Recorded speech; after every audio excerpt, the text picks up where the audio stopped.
Hello, everyone, and welcome to this podcast series on keeping up standards, where we discuss standards in advertising, responsible advertising content, and how to tackle the new emerging marketing trends. I'm your host, Tudor Manda, and today I'm delighted to talk to EASA's Director General, Ludovic Basset. Welcome. Thank you. Nice being here. First question off the bat, what ad lives rent-free in your mind? Well, that's a good question. So many. I've been living in the UK for some time, so there's very good ones back then. But I think the one I preferred is one for a condom company with a kid lying on the floor in a supermarket having a tantrum. I know it, yes. and just a dad wondering. That was a very good one. There's concerns around gender, I suspect, as well, and affiliation with a child in a condom ad. Yeah, that was like maybe 20 years ago. So really? Okay, quite a while. 15 years ago, I think. Quite a while. Yeah. You've been at EASA just over a year now. Yep. In March. Is there anything that stood out to you over the past 12 months? Well, maybe it's very interesting. On the one hand, an ecosystem that is very, very, let's say, tight. Everybody know each other. Everybody know the scope they defend. I mean, in which they evolve and the interest the organization defend. So it's very interesting to see that it's an ensemble which is very coherent. Yet everybody has its own specificities. So the media, so the value chain. And of course the self-regulatory organizations. However, it makes sense altogether. So it's interesting. This very complex ecosystem, yet very compact and making sense. Yeah, it's very interesting. Yeah. Is there? You've been before in the automotive industry. Was any of this ecosystem something that you had known about before, or vaguely or detailed? Yeah, I have worked in the past on advertising issues, especially in the motorcycle sector. We had at the time, a long time ago, a lot of issue regarding road safety and the way we were depicting motorcycling and motorcycles in advertising, because obviously motorcycling is about freedom, and therefore advertising would depict that, as you can imagine. So we had indeed ethical questions around that. So this is the first time I looked into advertising self-regulation. It's a bit cliche what I'm going to say, but clearly the automotive sector is much more conservative overall. And you feel in the advertising ecosystem that it's creative and it has almost no boundaries except the one that we put in place at EASA. Yeah, it's all about creating that balance between, on the one side, making sure that the authorities and the law is respected, and at the same time, accounting for the creativity of the industry. Yeah, exactly. Creating that buffer is really difficult. And this is what we try to do at EASA. Advertising standards are supposed to guide the industry towards what is ethical. But then again, it's all boils down to interpretation as well between the different countries and the different markets. Yeah, and maybe the difference as well is that at EASA, we don't really defend the interest of anyone. No. When you look at it in a way, we try only to promote and to make sure that advertising self-regulation is meaningful and has an impact. So that is also something very interesting compared to other sectors. We tend to see ourselves sitting above or on the side or under, I don't know, but clearly not defending one particular interest. Yeah, it's not a trade body. No, exactly. However, it sucks out each individual trade representation of the every segment of the advertising community, and it's a kind of beautiful and very poetic to see that everybody, at least within EASA, agreeing on one thing, is that self-regulation must work, otherwise we will have problems altogether. Yeah, do you feel, because we're not a trade body, we're not defending a sector, we're not defending specific interests. In our defense, or rather our promotion of advertising self-regulation, the collective self-regulatory model, do you feel that we're defending maybe a philosophy of how to make marketing, that if we are a trade body, it's a trade body of a particular philosophical approach? I would have an issue calling EASA a trade body at all. Because I agree, it's much more than this or something completely different. Yes, I think you're right, and I think that's what I like about EASA as well, is this we are defending an idea, a philosophy, but of something very practical and very pragmatic. Concrete, So it's very interesting. At the same time, we're defending a philosophy, but also making sure that this philosophy has an impact. I'm a lawyer by trade, and for me, this is very important. After all, collective self-regulation is soft law, so it's part of the law of the way we think in terms of organization of society. So but I would not go that far saying that we could ever be a trade body or even a sector organization. No, it's true, because in our membership, in our network, we represent, or we don't represent, but we feed off of the I guess the interests and the concerns of different stakeholders in the value chain, right? Advertisers, agencies, communication agencies, media, digital players, influencers as well. And then we have the advertising. But it's very interesting what you say, because just media, we tend to say media. But then, of course, media is so diverse already. And that is very interesting. In a normal world, in a day-to-day world, we also use the term media, the media. But the media are very diverse, very different. You can't compare online media and print and radio and broadcast in general. So that is very interesting. It's a mix. As I think it's a mix between a Russian doll and an iceberg. A little bit, yeah. So because the advertiser side is wholly represented by WFA, the World Federation of Advertisers. IAA as well. To a certain extent, it's true. IAA, the network that they represent as well. But it's essentially two organizations. The communication agencies is EACA, the European Association of Communication Agencies. I don't think there's any other one in the membership. And then the media is a plethora. There are 10 organizations: television, radio agency, radio house, radio sales houses, and to the extent you want to consider them as well as part of the media group, influencers as a stakeholder, that's sort of an intermediary. So vector, a new stakeholder, a new kid on the block for Adland. Where do you see what?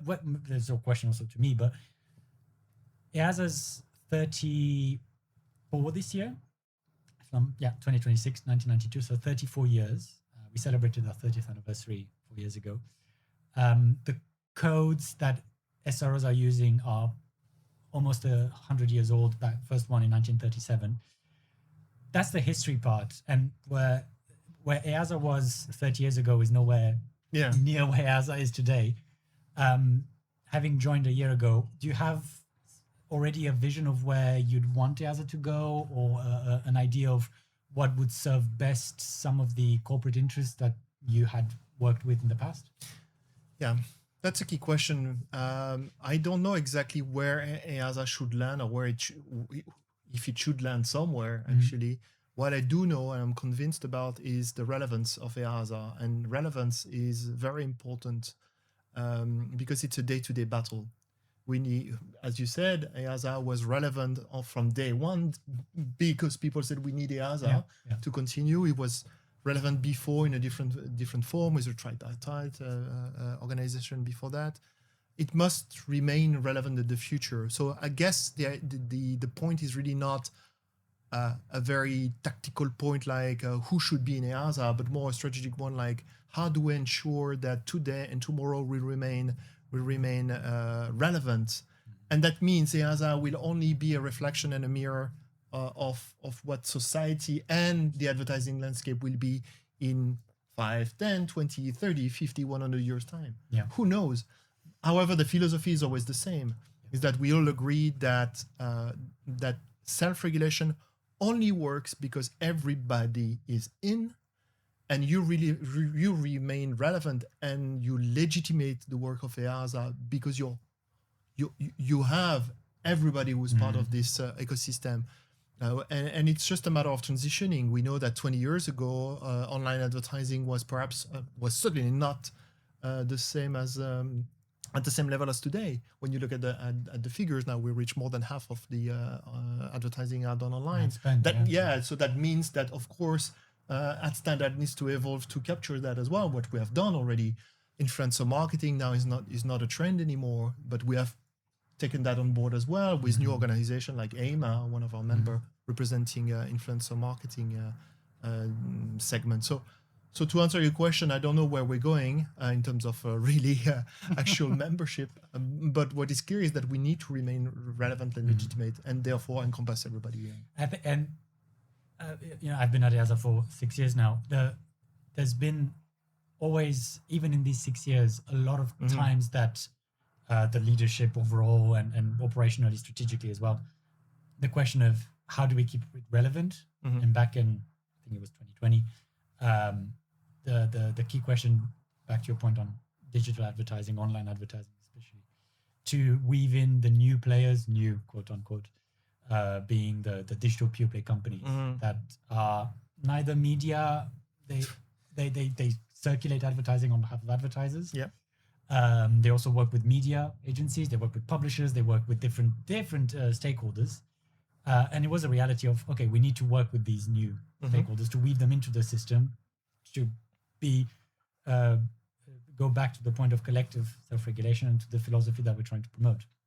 Now we have three, right? Google, Meta, and TikTok having joined last year. We hope that to continue into the future, not necessarily in terms of digital pure play companies, but simply it being relevant and having the contacts with what the new marketing trends will be. AI is on everyone's lips lately. I have no idea whether we'll have some sort of AI association. And you say that because you're manning the AI working group. Because I want representation in EASA's board. No, but it's a reality of the marketing world. No, I mean, there are always new players. What is very interesting is to see to what extent those new players create a new trend, and this new trend create a real reality, which is really important. So, you've seen developments from AI pure play companies that are launching also advertising within their services. Will it be a one-off? Will all of them do that? How will be the landscape of AI provider in 5 years' time? I mean, do you remember AI 3 years ago? Exactly. No. So who knows? Yeah. But again, going back to what I was saying before, what is very important is to make sure that we remain relevant and engage with everybody who at some point put in front of consumers, whoever they are, a piece of advertising. And this advertising needs to remain ethical, responsible, legal, decent, exactly. truthful. It's what Jolt was saying in the other session. Back in 2015, they were doing a revamp of the code, and influencer marketing was at the cusp of becoming a thing, and they had already some elements about online advertising in their code, but it wasn't as fully fledged. Learning from what other SROs have been doing around Europe, but not only, it was able to adapt the rules that they were already there, but to flesh them out more to make sure that the online space knows and understands, okay, this is how the standards and rules applicable to TV for the past 100 years are also applicable to me.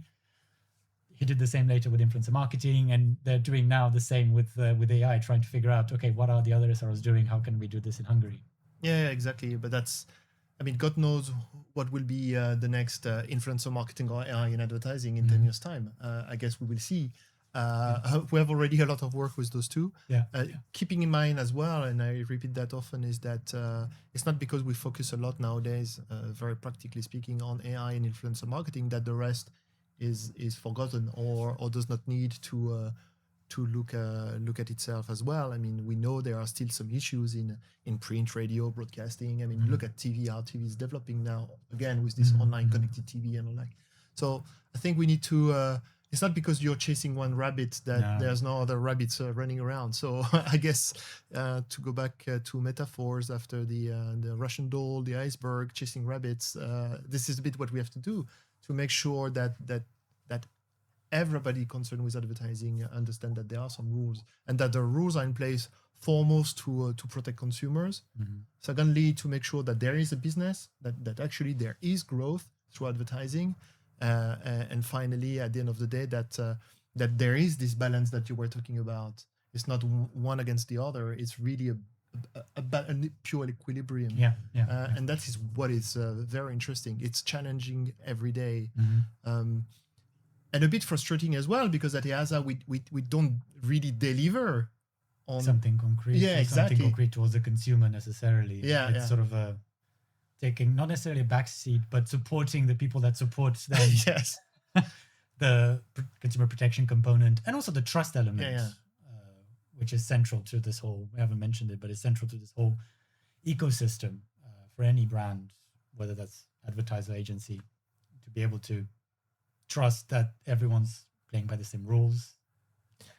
Policymakers also can trust that the system is well regulated. Yeah, and that links it to another aspect of what we do.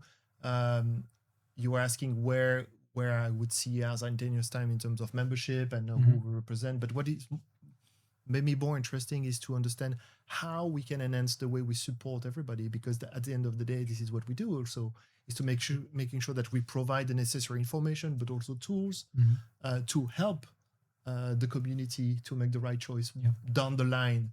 And when you look at it, I mean, this is this little office here in Brussels with the membership, of course, coming in working group meetings and task forces, and you name it. But then it needs to go down in each European organization representing part of the ecosystem, and which in turn will talk to their members. I don't know, take a massive agencies. Yes, they will know, but then they need to do the work at national level, and they will do the work actually in the creative agency, I don't know, located somewhere in the center of Madrid or Paris or Bordeaux, I don't know, to the very last person who's actually designing a communication campaign. It's when you think about it, it's a whole army of people. Exactly. Vertically, but also and horizontally across Europe, well, and the world, because we also work with partners across clearly across the globe. And that's what in this podcast series, we'll talk to people from across the ecosystem. I'm particularly keen, for example, to talk to the television side, as the connected TV. I've read the statistic as time spent in different media is fluctuating. The time spent in the online space is increasing. Clearly. So it's inevitable. Interestingly, the time spent on television is decreasing, not by as much as many feared, but time spent in connected TV is increasing much more than it is in the online. I don't remember the statistic, but it's interesting to see their dynamics and their thought process of, okay, we're moving from linear TV to something that's more online, but not really online in the psyche of the consumer.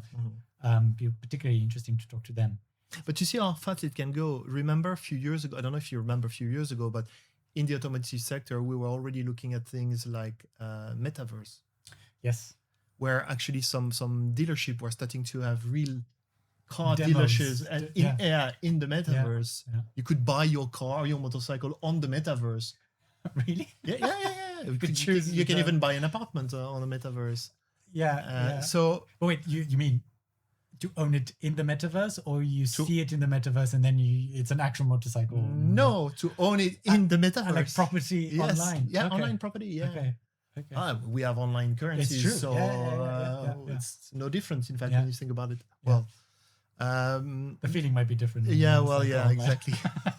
But it's interesting to see that this was, I remember a few years ago, it was on everybody's mind, metaverse.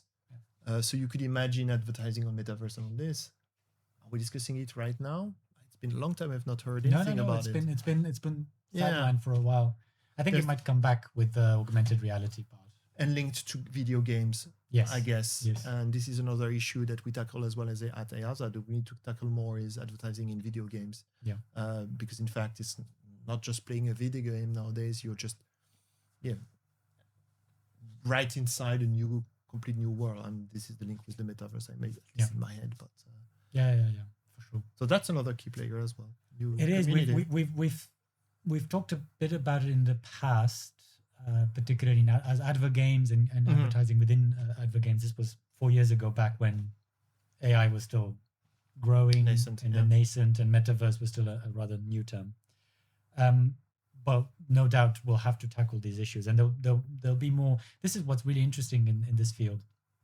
They're new issues. They feel new, But then when you start to deconstruct them and analyze them, you actually, okay, well, these rules apply. Sure, we might need to guide a little bit in this sector because they're new. They don't need to, they don't necessarily know the rules and the standards, or we might need to tweak them to be clearer or need to be more detailed. But overall, it's funny how the same rules, the ICC code from 1937 hasn't moved. The general one, the core one, the rules haven't really changed since then. Yeah, because it makes sense from the get-go. Yeah. And that's the point. And it's not that complex when you think about it.